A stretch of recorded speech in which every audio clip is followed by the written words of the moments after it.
My name is Brian Nishiyama. I'm 26 years old. I'm half Korean and half Japanese.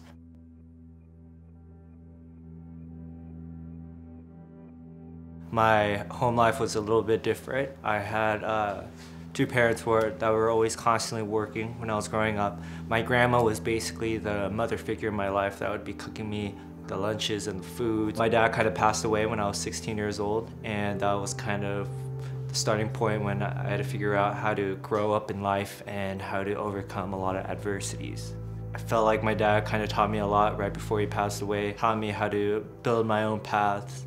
You know, my dad was an entrepreneur. I knew that was kind of in my blood too, and so I wanted to pursue this. And now I'm a TikTok creator, paving my own way and paving my own path.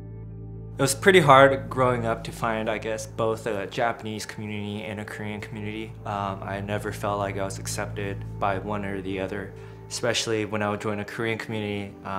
My name would be Japanese, and so when they would see Brian Nishiyama, I would probably be the only one with a different name in my church. With the Japanese culture, when I decided to study abroad, it was very hard. I never felt accepted just because I didn't know how to speak the language, and I felt a lot of shame. I guess older people like family members, they would kind of look down upon me.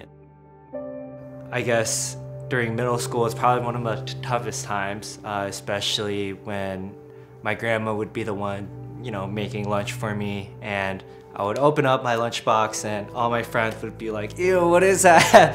What are you eating? That smells gross." I just kind of felt ashamed. I remembered that I would just throw away my lunch every single day. I would just come back home and kind of tell my grandma, like, I don't want, rice and all this Asian, Korean food, Japanese food. I want to be like normal like others. It kind of makes me feel a little bit angry. I wish I could have just kind of stood up for myself and kind of introduced them to the culture. But at the same time, I didn't know. So obviously, I just thought I was white. So the conversations with all these hate crimes do come up with my friends just because it makes us worry about our parents. There's always that constant thought of what's gonna happen to my mom if she just walks alone in the streets of LA. You just never know what would happen. And it's just heartbreaking to see that there are people like that exist.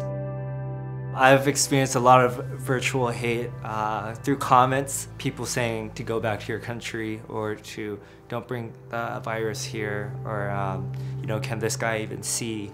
But I just don't let it kind of get to me.